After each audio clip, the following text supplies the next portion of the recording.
നേരത്തെ വന്നതിനും. കാരണം നിങ്ങളൊക്കെ വരുന്നതിനേക്കാൾ മുമ്പ് ഞാനിവിടെ വന്നു, പക്ഷേ നിങ്ങളാരെയും കണ്ടില്ല. അതുകൊണ്ട് എനിക്ക് അത്യാവശ്യമായിട്ട് ഒരു സ്ഥലത്ത് കൂടെ പോകേണ്ട ഒരു ആവശ്യമുണ്ടായിരുന്നു. അപ്പോൾ അത് കഴിഞ്ഞിട്ടാണ് ഞാൻ തിരിച്ചു ഓടി വരുന്നത്, ഞാനും എൻ്റെ സുഹൃത്തായ രമേഷ് പിഷാരടിയും. അപ്പോൾ അദ്ദേഹത്തിന് വേണ്ടിയിട്ടും ഈ 2 ക്ഷമകൾ ഞാൻ നേരത്തെ തന്നെ ചോദിക്കുകയാണ്. ഒരുപാട് സന്തോഷം. കാരണം ഈ ഒരു വേദിയിൽ നിൽക്കുമ്പോൾ തീർച്ചയായിട്ടും ഒരുപാട് പ്രിയപ്പെട്ടവരുടെ കൂടെയുള്ള ഒരു ഒത്തുചേരലും കൂടിയാണ്. ഭാവി തലമുറയിലേക്ക് കൈപിടിച്ച് ഉയർത്തുന്നവരെ അനുമോദിക്കുന്ന, അല്ലെങ്കിൽ ഭാവി തലമുറയെ അനുമോദിക്കുന്ന ഒരു ചടങ്ങും കൂടിയാണ്. അപ്പോൾ അതിൻ്റെ ഭാഗമായിട്ട് ഇവിടെ വരുമ്പോൾ തീർച്ചയായിട്ടും CP സാലിക്ക എന്ന് ഞങ്ങൾ സ്നേഹപൂർവ്വം വിളിക്കുന്ന സാലിക്കയുടെ ആഭിമുഖ്യത്തിൽ സംഘടിപ്പിക്കുന്ന ഈ ഒരു വലിയ ചടങ്ങ്, അത് എല്ലാ തരത്തിലും അഭിനന്ദനം അർഹിക്കുന്നതാണ്. ഈ ഒരു വലിയ വേദിയിൽ നിൽക്കാൻ സാധിച്ചതിന് വലിയ സന്തോഷം. കാരണം ഞാൻ നേരത്തെ സൂചിപ്പിച്ച പോലെ കുറച്ച് വൈകി വന്ന ആളാണ്. പക്ഷെ അവിടെ നിന്ന് വരുമ്പോൾ ഞാൻ ആദ്യം നോക്കി സ്റ്റേജ് എവിടെയാണ് എന്നുള്ളതാണ്. ഞാൻ നോക്കുമ്പോൾ റഹ്മാനിക്ക പ്രസംഗിക്കുന്നുണ്ട്, പക്ഷെ ആളെ കാണാനില്ല. പുറത്ത് നോക്കിയിട്ടൊന്നും സ്റ്റേജും കാണാനില്ല, ആരെയും കാണാനില്ല. പിന്നീടാണ് ഈ ഒരു ജനസാഗരം എന്ന് പറയുന്നത് പുറത്ത് നിൽക്കുന്നവരാണ്, അകത്ത് അതിനേക്കാളും വലിയൊരു ജനസാഗരം ഉണ്ടോ എന്നുള്ളത് തിരിച്ചറിയുന്നത്.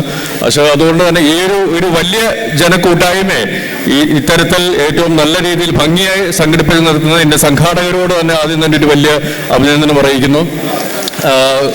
കൂടാതെ ഇവിടെ വന്ന വിദ്യാർത്ഥികൾ, അവരോടൊപ്പം വന്നിട്ടുള്ള മാതാപിതാക്കൾ, നിങ്ങൾക്ക് എല്ലാവർക്കുമുള്ളൊരു അഭിമാന നിമിഷം കൂടിയാണിത്. എല്ലാ അർത്ഥത്തിലും ഭാവിയിലേക്കുള്ള വഴിയിൽ ഇത് നിങ്ങൾക്ക് ഏറ്റവും നല്ല രീതിയിലുള്ള ഒരു പ്രോത്സാഹനമായി മാറട്ടെ. അതിന് വഴിവെച്ച ഇവിടെയുള്ള സുമനസ്സുകൾക്ക് എല്ലാ അർത്ഥത്തിലും ജീവിത വിജയം ഉണ്ടാവട്ടെ. ഈ സംഘടിപ്പിച്ചവർക്കും കൂടെ നിൽക്കുന്നവർക്കും മുന്നോട്ടുള്ള യാത്രയിലും ഈശ്വരന്റെ എല്ലാവിധ അനുഗ്രഹങ്ങളും ഉണ്ടാവട്ടെ എന്ന് ആത്മാർത്ഥമായിട്ട് ആഗ്രഹിക്കുന്നു, ആശംസിക്കുന്നു. ഒരിക്കൽ കൂടി CP മുഹമ്മദ് മെമ്മോറിയൽ ചാരിറ്റബിൾ ട്രസ്റ്റിന്റെ ആഭിമുഖ്യത്തിൽ സംഘടിപ്പിക്കുന്ന ഈ അനുമോദന ചടങ്ങിന് വന്നു ചേർന്നിട്ടുള്ള എല്ലാവർക്കും, എൻ്റെ പ്രിയ സുഹൃത്തുക്കൾക്കും വിദ്യാർത്ഥികൾക്കും നാട്ടുകാർക്കും മീഡിയ സുഹൃത്തുക്കൾക്കും എല്ലാവർക്കും എൻ്റെ നന്ദി അറിയിക്കുകയാണ്. ഈ വേദിയിൽ വിളിച്ചതിനും എൻ്റെ നന്ദിയും സ്നേഹവും അറിയിക്കുന്നു. Thank you very much. എല്ലാവരും സന്തോഷിക്കുക, ആഘോഷിക്കുക.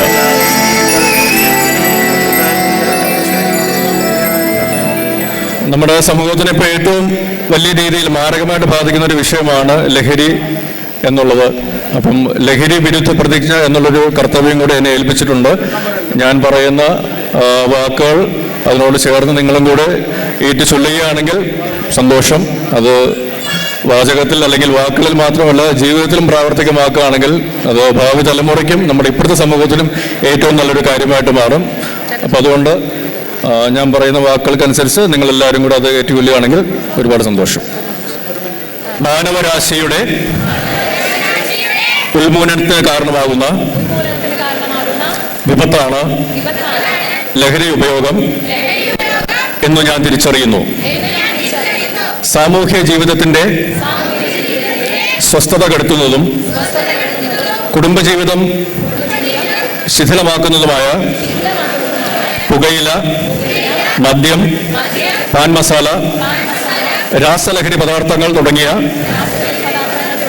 മുഴുവൻ വസ്തുക്കളുടെയും ഉൽപാദനവും വിതരണവും വിൽപ്പനയും ഉപയോഗവും തടയുന്നതിനുള്ള പ്രവർത്തനങ്ങളിൽ ഞാൻ മുൻനിരയിലുണ്ടാകുമെന്നും എൻ്റെ ജീവിതത്തിൽ ഒരു സാഹചര്യത്തിലും ലഹരി ഉപയോഗിക്കുകയോ വിൽപ്പന നടത്തുകയോ ലഹരി പ്രോത്സാഹിപ്പിക്കുകയോ ചെയ്യുകയില്ലെന്നും ലഹരി വിരുദ്ധ പ്രവർത്തനങ്ങളിൽ പങ്കുചേർന്ന് എൻ്റേതായ കടമ നിർവഹിക്കുമെന്നും ജീവിതമാണ് ലഹരി എന്ന സന്ദേശം പ്രചരിപ്പിക്കുമെന്നും ഞാൻ പ്രതിജ്ഞ ചെയ്യുന്നു. Thank you. ഒരാൾ കൂടി സംസാരിച്ചു കഴിഞ്ഞാൽ നമ്മൾ നമ്മുടെ കുട്ടികളിലേക്കുള്ള അവാർഡിലേക്ക് കിടക്കും. അടുത്തൊരാൾ വരാനിരിക്കുന്നത് പ്രിയപ്പെട്ട രമേഷ് പിഷാരടിയാണ്. അടുത്ത കാലത്ത്